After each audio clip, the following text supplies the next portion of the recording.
Aquest any vaig anar a la COP juntament amb 20 joves a la delegació d'Earth Uprising, que és una organització d'activistes climàtics.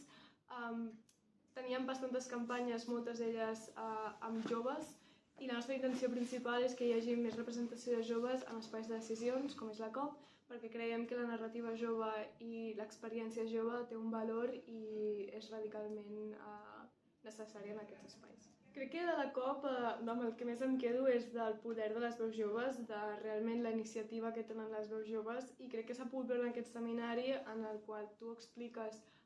què és la COP, com funciona i com ho podem portar a la nostra universitat, i de seguida surten iniciatives des dels estudiants de com millorar la universitat i com lluitar com a estudiants pel canvi climàtic. Jo crec que el que em quedo és amb aquesta força estudiantil que de seguida surten propostes. Ha sortit molt la necessitat d'un espai pels joves, per nosaltres estudiants,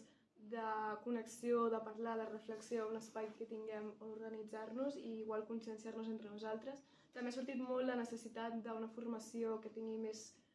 intrínsecament la sostenibilitat i l'acció climàtica, entendre que és un paradigma i el qual hem d'estudiar en aquest paradigma, i ha sortit molt el tema de la formació de professorat, de formació d'alumnes, per tant una mica el canvi curricular cap a un model més sostenible. I també ha sortit bastant el tema d'inversions, de com fem la universitat més sostenible, de com les petites coses que fem com a universitat tenen impacte, etc. O sigui que ha sortit, jo crec, una mica les tres dimensions.